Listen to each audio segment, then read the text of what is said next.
What's up, everybody, and welcome to my Impact Wrestling review. A lot of things on the show this week. I guess the main event, big title match going on. Tessa Blanchard versus Taya Valkarye for the world title. I'm sure a lot of people think that sentence isn't going to make a lot of sense, but a lot of stuff did happen on this show tonight, though, for Impact. First kicking it off with the North versus TJP and Fallah Bahh. Let me remind you, this is not for the tag team championships, but it was a non-title match. Actually, I will say from this taping, the crowd was a little bit more livelier throughout a lot of this show, at least, because fans were either with TJP or Fallah Bahh throughout this. But a really good, solid match to kick off the show. Pretty much having TJP and Fallah Bahh beating both members of the North in singles matches. Pretty much back-to-back each. Now, this was a tag team match. And I don't know why this wasn't for the tag team championships, but it just wasn't. But this was a very enjoyable, solid tag team match to kick off the show for the crowd. It pretty much ended up with the North trying to do their finisher on Fallah Bahh, that double team thing they do. But next thing you know, TJP pretty much went from the top rope, hitting a big sunset bomb for the win, pretty much holding the pin over Josh Alexander to get the pinfall over him. Pretty much Ethan Page was stopped by Fallah Bahh, so TJP and Bahh pretty much got the win after that. I'm assuming they're going to get a tag team title shot pretty soon, since they have beaten the North several times and now in a tag team match tonight. So at first I actually thought this for the belts, but apparently it's not. I don't know how long they're waiting off on that, but I am liking what's going on with this story. At least it's a different tag team fighting the North this time. But the TJP Fallah Bahh thing does seem to get work, and the crowd is over with these guys, and they are starting to chant their names more and more. So I'll say they are getting over. But a good, solid match to kick off the show. They then went to Tessa Blanchard, pretty much talking about her match tonight with Taya and how she beat Taya beat her last year for the Knockouts title. If you remember that street fight they had back in Mexico a while ago. So she was going to get payback on it tonight. It's different now since she has the world title. But next thing you know, Eddie Edwards came in with his trophy, or Timmy the trophy there. Pretty much says he respects Taya. But, when he beats Michael Elgin and wins his best-of-5 series, he says that he's coming for Tessa for that world title at Rebellion. So, could it be Tessa versus Eddie Edwards at Rebellion? I don't know. But that best-of-5 series thing, Elgin and Eddie will be ending next week. I'm still putting my money on Elgin to win this, I believe. I just really think he's going to win this whole trophy thing and go against Tessa Blanchard, which, if that happens, I'll have more to say about that next week, because I'm already seeing, and I agree with this too, it will not really look believable, especially Elgin going against Tessa. It basically should be Elgin destroying Tessa if that happens for the world title, because a lot of people have a problem with the whole Brian Cage thing, if you remember that. But there's a lot that can be said about that, and I don't know if he agreed to that or not, or what, is he friends with Tessa, I believe. But I'm not going to go step in that realm right now. But I don't know, Eddie kind of saying he's going to win that best-of-5 series, in a way tells me he's going to lose. And like I said, I kind of got on Elgin winning this whole thing anyways, since they've had this best-of-5 thing. And I've enjoyed the best-of-5 series. I didn't really like it last week. It was a good match, but the fact they had to shoot it from Sami Callihan's wrestling promotion, the Revolver Wrestling, I believe, didn't make a lot of sense. But next, though, we got Moose versus Petey Williams. I guess Moose pretty much trying to get rid of all these TNA legends and everything, pretty much talking about them, as Petey Williams is one of them. This was actually a really good match. Honestly, probably one of the other longer Petey Williams matches I've seen in a very long time now at this point, because every time you really see Petey Williams, they only save him for Canada, but at least he's around a little bit more to do matches. This was not bad between Moose and Petey Williams. I actually thought this was a good match. Of course, Petey Williams trying to set up for the Canadian Destroyer, which I will say, like they said last week, yes, this move was cool like, 10, 15 years ago, till everybody and their mama start using it like it's a regular move at this point. And no one doesn't really win with it. Like in the past, the Canadian Destroyer was very special, especially when Petey Williams did it. It looked really that cool, and everybody would go nuts for it, and that was a finisher. Now it's a basic move. It's basically just a super kick now at this point. But this was a good match between him and Moose. Moose ended up countering the Canadian Destroyer and ended up hitting the spear on Petey Williams, then winning the match. So, I guess they're still trying to hype up this whole TNA one night only event that's coming soon. I believe it's during WrestleMania weekend, by the way, also. But I know they played a flashback with Amazing Red. I think he's supposed to be there too, so we'll see what happens with that. Madison Rayne was doing some training boot camp thing for all these women in the back, and pretty much I think one of them, well, I think her name was Maserati, I believe, is, wait, I know you. You already did something. You already tried and you failed. You gotta go. And then it was this other girl. I was just kind of standing there in a dress, not really working out, and she says, "You're not doing squats, huh? Okay, I like that dress. You can go, but after you give me the dress, you're fired. Get out. All right, you got to go." So she's doing this whole boot camp thing, and Kiera Hogan pretty much comes in and says, "What is this, Madison? This is ridiculous. Where's any of this going?" And they pretty much start to argue then until one of these girls, I have no idea who this is, pretty much came up and stepped up to Kiera Hogan then, knocking her back, I guess, wanting a match. Like, "Oh, you want some? Okay, we'll do this then." So I guess they're going to have a match then, and Madison Rayne pretty much sent the other randoms away and kept this one. So I guess some people saying tonight Kiera Hogan is a face now, since they both were heels, but they were like frenemies or something. So I guess she turned on and gone face. Honestly, I don't remember the last time I've even seen. Well, maybe I guess I could say not that long ago Kiera Hogan was on TV, but I've seen more Madison Rayne lately than I've seen Kiera Hogan, and her trying to train for the next generation of knockouts. Just trying to train them or whatever she's trying to do with this whole, boot camp or the next generation. It's the Golden Challenge. I don't know where they're going with Madison Rayne, but I guess Kiera Hogan is faced now. And I don't know who this woman is, but she's facing some random woman next week. Next, though, listen, at this point, I can go on and keep, it's like this. I do my best to either not pay attention or skip these things. If Joey Ryan comes on the TV, especially in a match, immediately I look at my phone. Okay, I'm not paying attention to this because I can tell you how it's going to go, and I can sit here and bury the whole stupid dick thing and whatever dumb stuff he does in this match. Like, what else is dumb? That sucker thing he does or something. I don't know why fans put the suckers in their mouth. I don't know. I don't get it sometimes with fans. I don't know why they do that stuff. But I know he went against AC Romero, and I feel like I've seen this before. Listen, I'll say this. I halfway paid attention to it, okay? It's almost like you have to turn the channel when you see Joey Ryan on your screen. But the only thing I'll take note from this is this. He didn't do the stupid dick thing. Surprisingly, he didn't do the stupid dick thing. Because like they say he was going to go for it, but he didn't, and AC Romero went up winning the match. I haven't really seen much from AC Romero since Bound for Glory, to be honest. And maybe the last taping they had after Bound for Glory. Which, he nearly got killed in that ladder match at Bound for Glory, which was insanity. But, he still made it out alive. But he won the match and everything, but it's like I said, if it's Joey Ryan, I just can't watch it for the life of me. It's not gonna work, all right. And then I remember they win the back with Katie Forbes, talking about all the stuff they saw on the internet and that they're all mocked all the time, and that he gets it and stuff, or what all people are saying about all three of them on social media and stuff. Which, I know he said that last week, but I sat there and wondered, like, how many people really know who Katie Forbes is that she's that hated on the internet, huh? Think about that. People love RVD either way. Face, heel, whatever. They're going to cheer for RVD, okay? Hi, RVD, whatever version of this is him right now with 2 girlfriends, or I don't know, just getting high or doing this, whatever his new gimmick is right now. It's RVD. People are going to cheer RVD no matter what, and I don't think people are really talking about him that bad on the internet. They're most likely praising him half the time, even during this new gimmick, because I'm sure everybody say this guy just walk around with 2 bad bitches most of the time and does what he wants to get high, and people are going to like that stuff.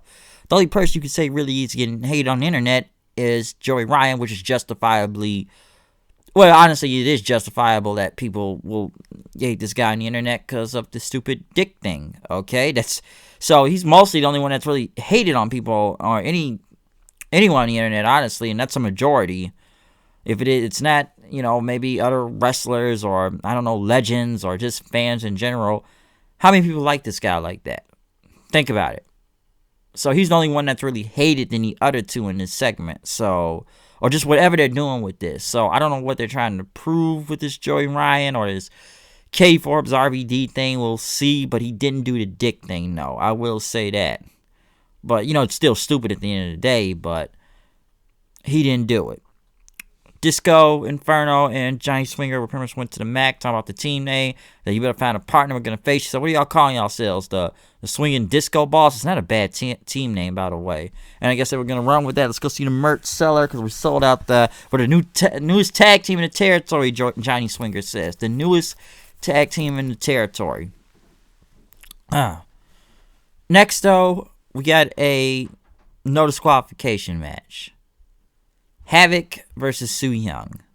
Now, at this point, I don't know where they go on with this Undead Realm thing, but this no DQ match, of course, a lot of chairs, trash cans, a couple cool spots here and there, especially the trash can over the head and Su Yung doing a drop kick on it, or, her trying to do the old school outside the ring, but Havoc catching her and doing a someone dropped in on the apron and stuff, which was crazy. Of course, they had chairs battling each other with it from the steel steps, and they had a noose, and I guess she tried to put it on Havoc's neck, but Havoc took it off and tied Su Yung to the ropes, and she couldn't get out, so she red misted her hand, but get out of it, hit her with some kendo stick shots, and then put the noose back around her, choke her, and put that bloody glove in her mouth to have her pass out.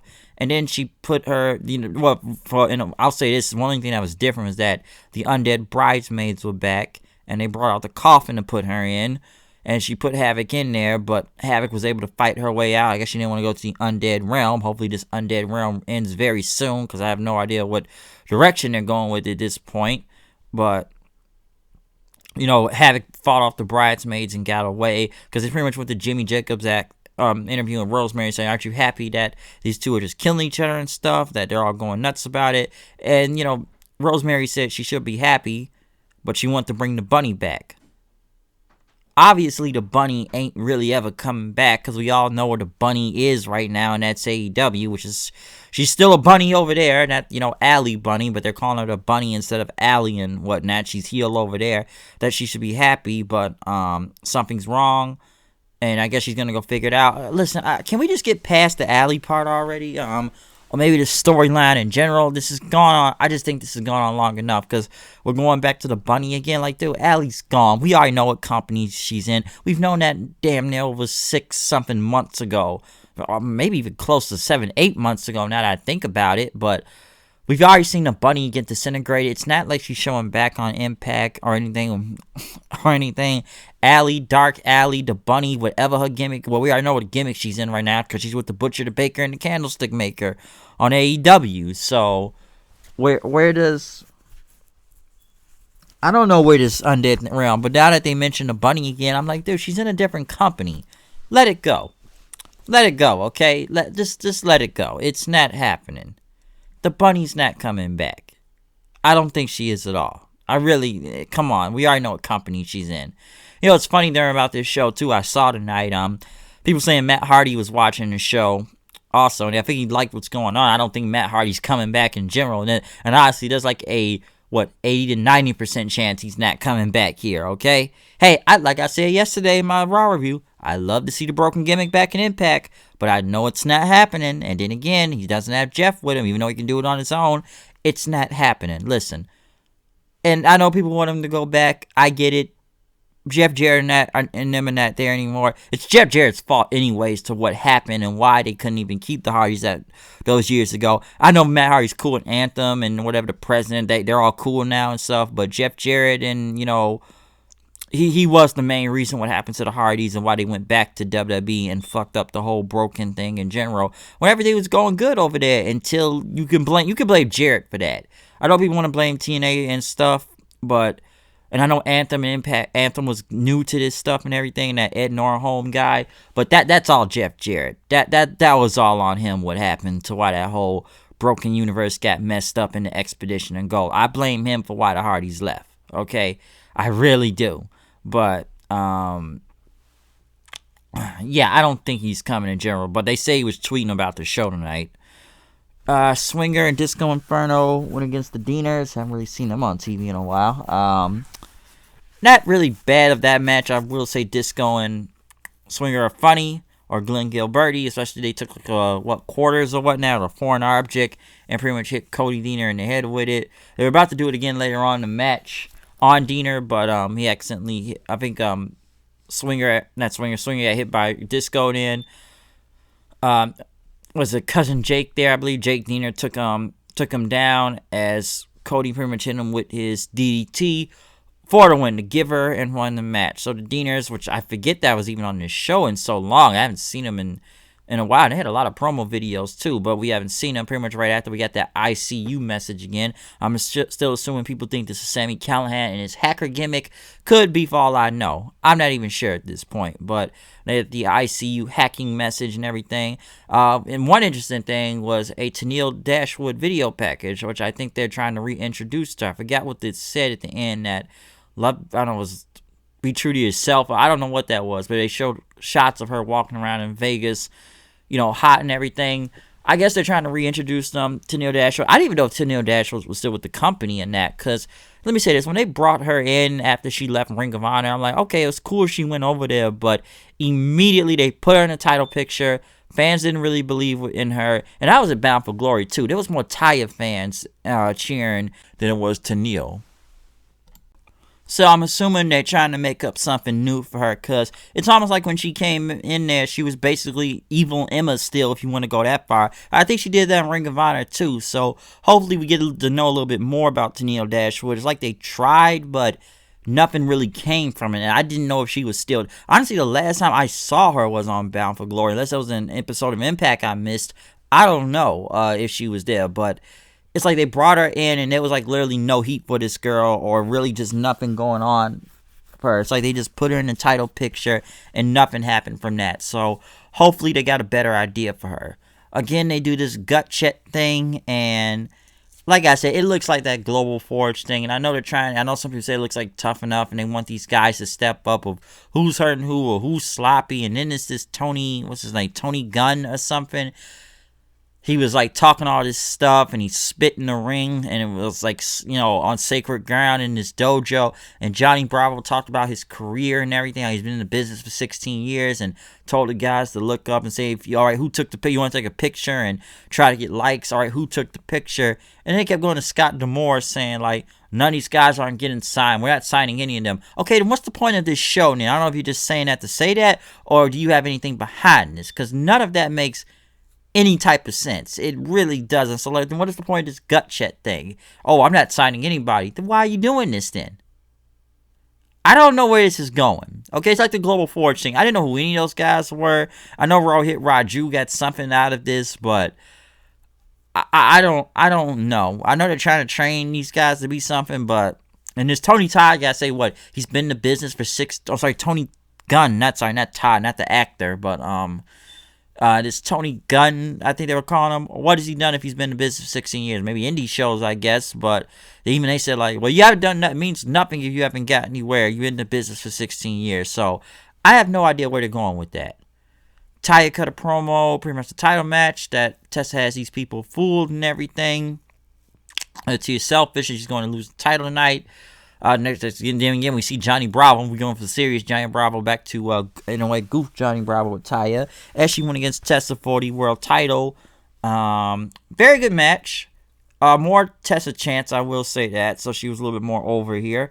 I actually like this match. Really good between both of these two. These two have put on good, very great matches before. You can all go all the way back to Bound for Glory 2018. Like I said, to their street fight in Mexico. They had a pretty good feud going on.